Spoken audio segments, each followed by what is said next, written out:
Hello, everyone. Hello, Ollie. Hi, Marcos, hi everyone. Hello. So this week we thought we would do something a bit different and talk about combustion in astrology, in medical astrology specifically. And just to explain what that is, it doesn't mean medical astrologers spontaneously bursting into flame. It means in astrology, it's when planets are very close to the sun. So they can no longer be seen because you can't look directly at the sun. So technically it's with when a planet is within, I think it's 8 degrees or 8.5 degrees. 8.5, seen both, yeah. Yeah, exactly. So some roughly around 8 degrees. And then there's under the sunbeams, which is when a planet's a little bit weakened, but it's not quite combust, which is I think 17.5 to 18 Yeah. degrees. So the idea here is just when a planet is close to the sun, it's often in traditional astrology very weakened by that position. Um, and so we'll talk a bit about that and we'll give some examples. And the reason we're bringing this up now is right now, as we're recording this, two planets are technically, oh no, I think maybe, no, two planets are combust, not three, Mercury and Venus, which are Yes. the two planets other than the moon, which are most commonly combust. They're the closest to the sun. So it's just a good thing because it's a topic that will come up a lot. So yeah, Ollie, do you want to kick off? Okay, I suppose with combustion, and I obviously started this with horary astrology, which is asking questions and then checking what the heavens are saying. And obviously it's weakens a planet, as you said, Marcos, considerably to be combust. So really it can't apply its full power. And this is particularly noticeable. I mean, I suppose the benefic planets, Venus and Jupiter, which are um, you really want them to be positive, because so it's particularly bad for that. I often wonder about, there's quite for the malefics like Mars and Saturn, whether you want them to be even drier and more combustion horrible. So it might make them worse rather than.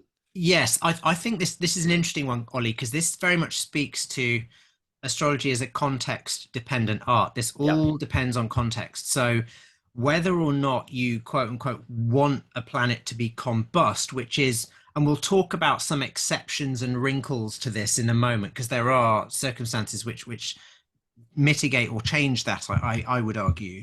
But generally speaking, any planet close to the sun, within particularly within that 8 degree range, is traditionally burned up or combust. It's Yeah. it's in a very weakened state. Now, whether or not you want that to happen is dependent on context.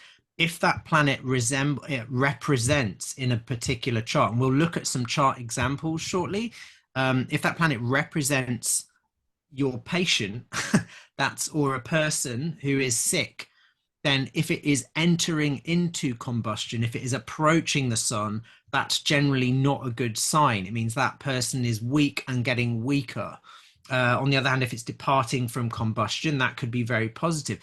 However, I think there are circumstances where combustion, because the combustion also contains this signification of not being able to see or to be seen, like it's Right. within that Yeah. blinding light of the sun. So I know that there are some circumstances where a planet combust might be desirable, say some activity wanted to be carried out in a clandestine way, and the sun in the chart, because astrology is always a context dependent divinatory art. Say that sun represented somebody who, or a situation or a job or a thing, like the sun was the 10th ruler, the job, and the combust planet represented the employee, and they were working in the secret services, then that symbolized that chart would be simply symbolizing the nature of this planet's job. They're doing undercover job where they can't see or be seen. They're working behind the scenes in some way, and that could be shown in lots of different ways. That could be shown with the planet in the 12th house perhaps, or it could be shown by a new moon chart in general. There are lots of different ways that these things can be shown, but combustion on the whole, I would agree, would be negative. And your question or point about the malefics, my answer to that therefore would be, what bits, what things do those malefics represent? So if we're getting technical, it'd be what houses of a chart do they rule? You know, Yeah. because so if they were the first house ruler, then probably you wouldn't want them No, combust. you wouldn't. But if it was the sixth house ruler, for Yes, instance, then maybe that would be possibly. good. Then possibly. But again, context. So say if you had Mars combust, Mars very Yes. close to the sun, and you and the sun was approaching Mars, and the Mars was the sixth ruler, but you were worried about this person having a heart attack or they had a heart problem, that all, all things being equal, you'd be like, yeah, I want Mars combust 'cause it's sixth ruler, but the sun represents the heart and Mars rules inflammation and attacks and sudden events. That approaching conjunction might not represent the debility of Mars so much as it might the impending possibility of a heart attack. So it's always super context Yeah. dependent, Yeah. isn't it? It is. It, I mean, one of the ones I suppose which is the moon, which represents the body in medical astrology as one of the Mm. co-signifiers. That's usually going to be, if that's coming up to be combust, going into a combust state, that's never going to be very good, to be honest, because that's showing that the body is literally, I would say, that's not, and and equally Yeah. leaving combust is probably going to be a good sign. So that's probably a more Yes. straightforward one there. Yeah. Unless, of course, the moon actually is the sixth house or blah blah blah. And then Yes. we go back to context. Yes, totally, 100%. So the context, I always split context roughly into two.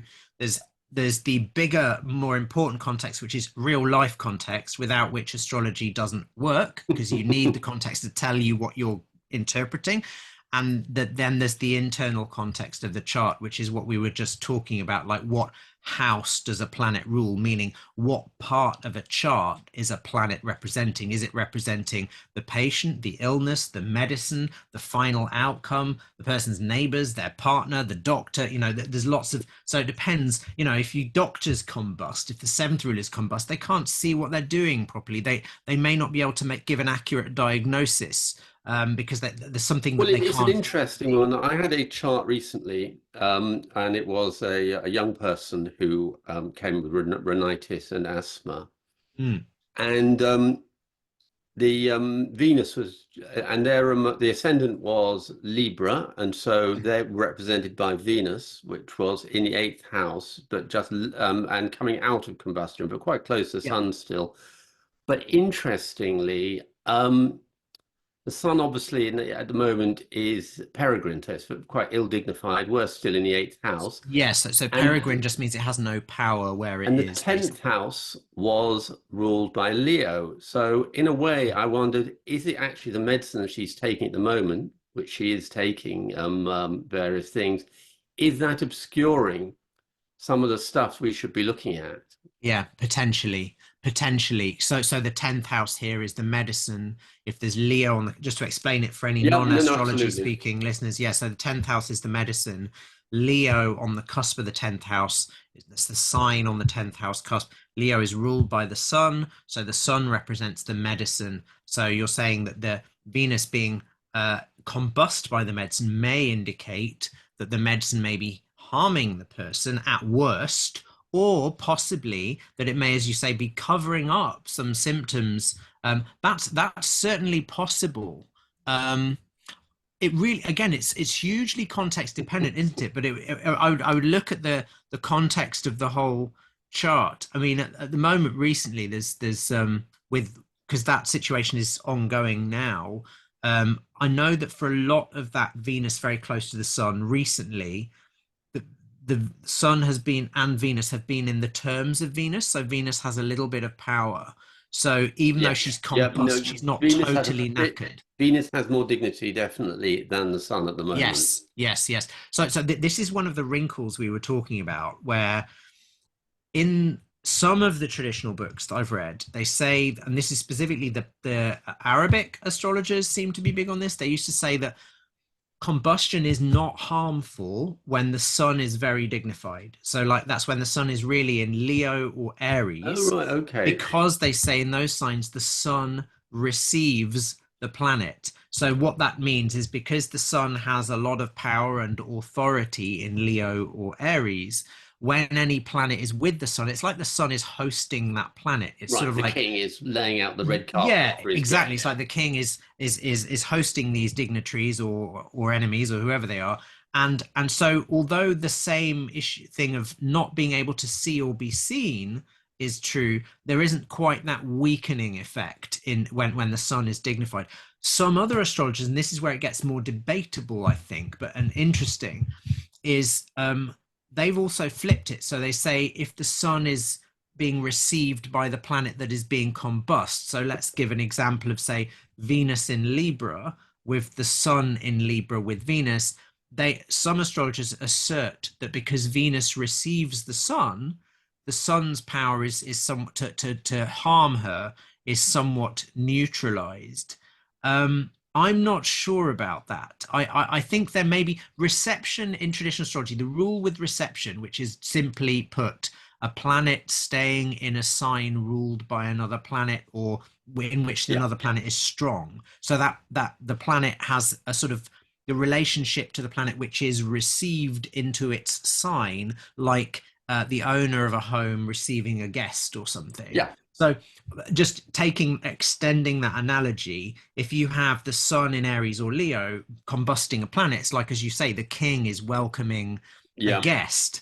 The other way round, the guest is welcoming the king. Now, the guest can be as receptive as they like, but I would suggest that's a much more disruptive Yeah. to have Yeah. the king visit himself upon you.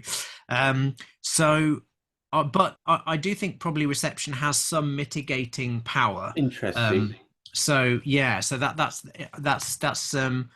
one of the, and then the other little wrinkle is Kazemi. Do you want to talk about that? Yeah, so Kazemi is, and you're going to have to give me I mean, Yeah. basically, Kazemi is when the planet, which is conjoined, conjuncting, I would say that? Conjunct, I think. Conjunct, thank you. Or you could say Um, conjoining, but conjunct or Conjoining, whatever. the sun is actually in the actual solar disk, which takes up, I think, some minutes, which I can't I think remember it's the number. 17 and a half, roughly Yeah. 18 minutes. So if you can imagine looking up at the sky with your super dark glasses on and somehow seeing all the planets as well, Mm. the area of the sky where the sun disk was, if the planet is actually in those degrees and minutes, it's Kazemi, which is like being the Grand Vizier to the Sultan or whatever, or which means rather than being burnt up and unable to act, you are super strong. Mm. You've got the ear of the emperor, basically. So Yes. it completely puts it on its head. But it's just it's a fascinating phenomenon, but it's a very brief period of time. It's usually only in temporal terms, it may only be a few hours Yeah. usually. So and it's really almost night and day in terms of the power. They say combustion is the most weakening thing that can happen to a planet. And Kazemi is one of the most, it's like being plugged directly into the mains, you know. It's like combustion, you're being electrocuted, and that's most of the time. And then just for that brief period of time, you're given a massive Power Rangers power up, just for a few hours, and then it's back to being electrocuted. So it's kind of like the analogy I use is sometimes like the eye of a hurricane. Where Right. you've got this huge buffeting winds that get stronger and stronger and stronger and stronger and more destructive. Then right in the middle of the storm, there's this little island of calm, and that's the Right. Kazemi Yes, bit. that's a nice analogy, isn't it? Okay, but the lap of the king was the traditional thing, and I like that because that's got that sense of being empowered, So, what was the other thing I wanted to say about Kazim? Yeah, there is one. This may be a little bit too detailed, and then we should probably go into charts. But it's an interesting thought, and anyone who is an astrologer, please pop your thoughts on this in the comments because it is an interesting thing to consider.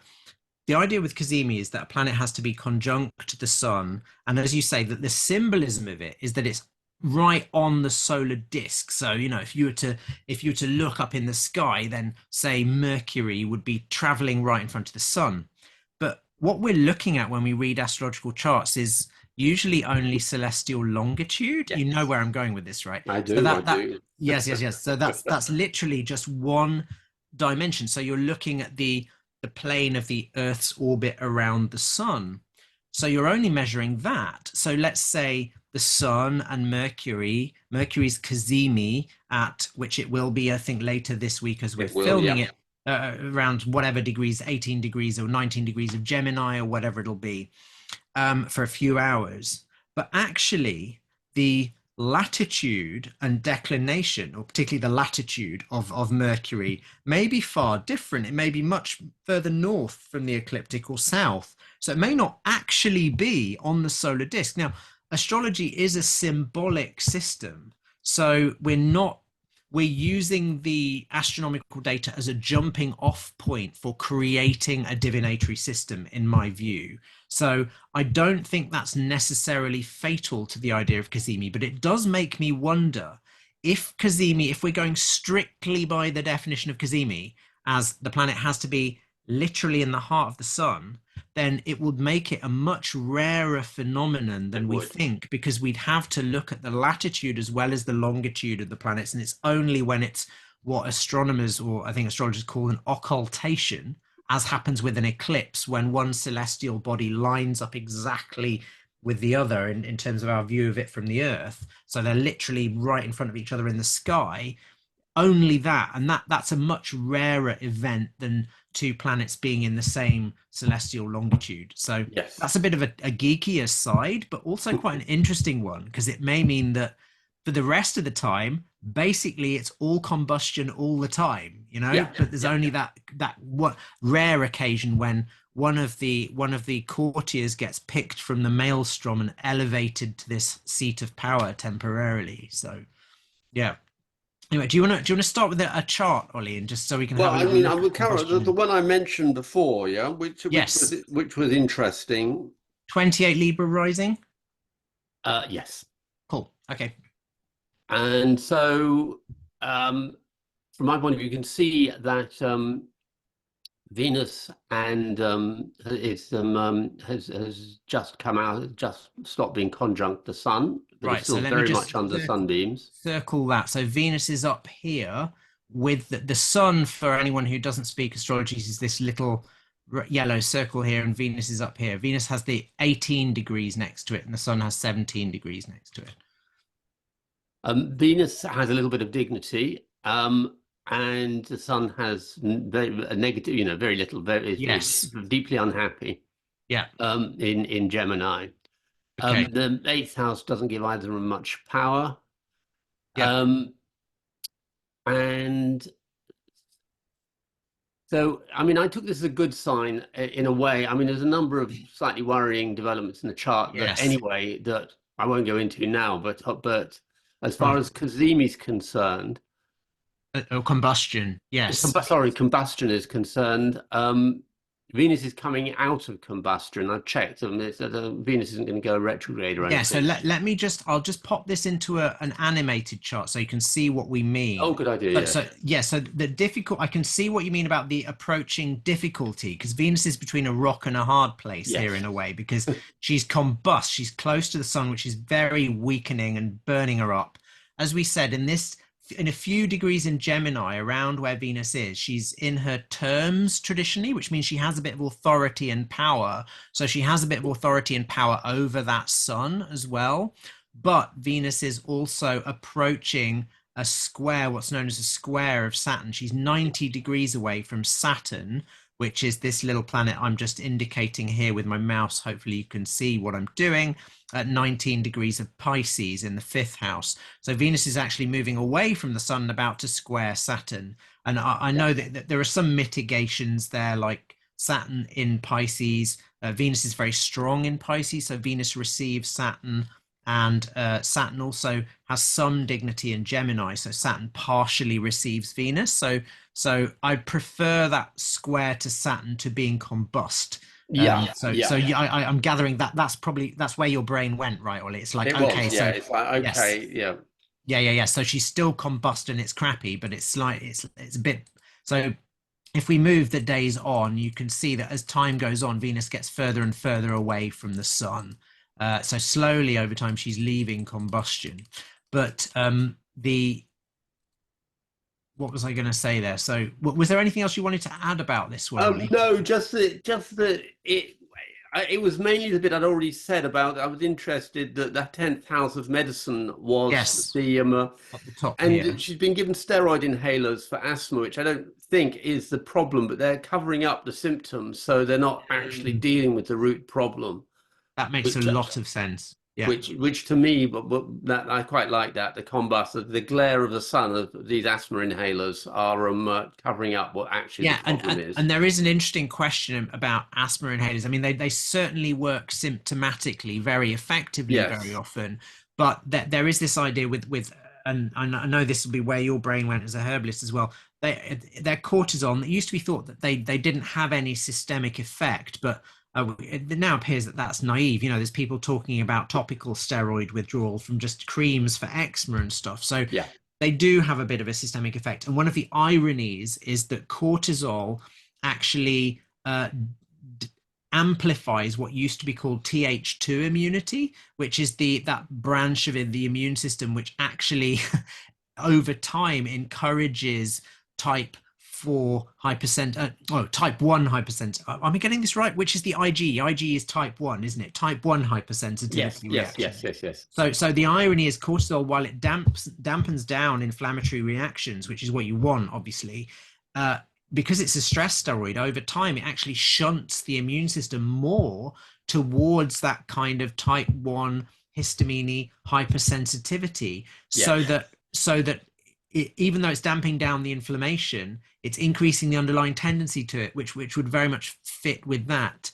It sounds crazy, but if you look it up, it's part of a discipline called psychoneuroimmunology or psychoneuroendocrinology, if you want the full Yeah, thing. So and I was interested because the ruler of the 12th is in the 8th as well. I mean, being Venus too. yeah, And anyway, there's also it's quite an interesting little. all sorts of no, we won't go too far. Spend hours doing it, but we won't. You totally can. We will at some point maybe do a chart reading in detail for people so that we can see. But say let's focus on the combustion. So the point here is yes, Venus is in a pretty grotty state, you know, being combust in the eighth and squaring Saturn, but she is at least leaving that combustion. Although as say a bit of a rock and a hard place thing, she's about to square Saturn. She's at least leaving the sun rather, but she's about to square Saturn. So anyway, interesting. Thanks, Ollie. I've got a couple of examples here Excellent. of combustion as well. I just get my first one, and this maybe I'll just animate it straight away. Actually, this was a client from a couple of years back. Very nice lady, menopause symptoms. And we have Virgo rising. So that's Virgo on the eastern horizon here, where I'm circling with the mouse. And Virgo is ruled by Mercury. So we've got Mercury up here at 23 Gemini. And Mercury, that little R means Mercury is retrograde. Mercury is moving backwards towards the sun, towards combustion. Now, this is a good example of what I was mentioning earlier about the sun is in Gemini, so Mercury is receiving the sun. So does that neutralize the combustion? Yeah, yeah. I don't think it does, and I'll tell you what happened. I don't think it does, but it mitigates it a bit, I think. But so what I find combustion often represents in a chart, like worst case scenario, it can represent somebody dying. You know, it can be a very, very serious affliction. But I mean, if somebody's got a cold and you do a chart of them, like don't, oh no, they're combust, they're about to die. No, unless there's a whole heap of factors that suggest that, the chart has to scream it, and you have to have a lot of information before you even think about that. It's probably just going to indicate they're getting a bit worse. So I often find that particularly when it's Mercury being combust, it represents nervous exhaustion. There's a kind of exhaustion that goes with combustion. It's like worsening inflammation and fatigue. And when it's Mercury, it's often just nervous exhaustion. That was certainly the case this time. So if we wind it on up, because Mercury's moving backwards, the sun and Mercury are moving towards each other, you can see over time they get closer and closer until eventually Mercury swaps around and goes past the sun. So the interesting thing to say about this one is that all that conjunction is in the 10th house of medicine, and lots of positive things happening in the 10th house. We've got the North Node, We've got the Sun, which on the whole is positive, although, as you say, Ollie, no dignity in those degrees of Gemini. And then Venus, which is a nice, helpful planet, which has some dignity there and nice trine to Jupiter with a mutual reception, which is fantastic. So lots of nice things, but Mercury is retrograde. So I anticipated, because of Mercury being retrograde in the 10th and also the Sun ruling the 12th house. Again, don't want to go too far into the weeds here, but the 12th house, which is this naughty bit of the chart here above the eastern horizon, ruled by Leo, represents sort of hidden things going wrong, or secret enemies, or self-undoing, or just things that you're not aware of that can undermine you. And that's ruled by the Sun in the 10th house of medicine. Long story, slightly less long than it would otherwise have been. Basically, I prescribed some medicine for the first time, and I thought that Mercury retrograde in the 10th might mean I have to redo the prescription. Also, there was another thing. There are always lots of things to look at in the chart. Basically, the 10th, the MC 29 Taurus, there's a star there called Alcyone, which often indicates blindness or defective sight. So this doesn't mean the medicine's going to make them blind, but it does mean you may not be able to see something about the medicine initially. So I thought probably the medicine have to be jiggled about a bit, adjusted. And that turned out to be the case. So the first prescription, I included some St. John's wort because she was feeling a bit depressed, amongst other things. And then she had this intense reaction, actually called me up saying felt suicidal and more exhausted and more tired. So of course I took the St. John's wort out, and then she remembered, oh, I forgot I'd had St. John's wort 20 years ago and I had the same reaction, and she'd forgotten that until then. And I was like, okay, so we won't give you any St. John's wort. Interesting thing, and I'm sure you know where I'm going with this, Ollie. St. John's wort is a herb of the Sun, and particularly it was regarded as a herb of the Sun in Leo. Now, I'd thought I'd use a bit of this as a herb of the Sun because it fit her symptoms, the depression and whatnot. And I thought, oh, it's a daytime chart. And in this chart, yes, the Sun rules the 12th house of secret enemies, but it is a daytime chart. The Sun's usually more helpful during the day, and Mercury receives the Sun. But it turned out that hidden secret enemies of that solar medicine, that was absolutely the case. So just going by that very simple, crude, real life example, I would say that being received by the planet rather than the Sun receiving the planet does not remove the combustion. If do you follow me around that U-bend, Ollie? Is that clear enough? Yeah, no, absolutely. I mean, but yes, we're back. So yeah, it might modify it, but it's not going to remove it. Yes. So the idea here is that St. John's wort is a herb of the Sun. So by giving, this is one of the sort of ways that you prescribe herbs using astrology. If you're using astrology as a template, obviously you prescribe them according to their pharmacology and according to their medical indications. As I often say, astrology is not a replacement for proper knowledge of herbs and pharmacology and contraindications and all that. So you use that as a primary, but then you use the astrology to help narrow down your selection. And I thought, usually I was using herbs of Mercury and herbs of Venus, and I wanted something to oppose the 6th ruler Saturn, which I won't explain that right now because otherwise it'd make this podcast 2 hours long. But the point here is I thought we'd try a herb of the Sun because I thought the Sun might be okay, but actually it wasn't. And that was very, very interesting. So that's chart number 1. And then chart number 2 is very similar lines, but from about 15 years before then, in 2008. Goodness. So this was another client I saw who I can't remember what the issues were at the time. Doesn't matter. I think there was some fatigue involved and various gynecological issues. But anyway, with this client, you can see again Virgo rising, and this time Mercury is in the 6th house in Aquarius. And Mercury is combust again.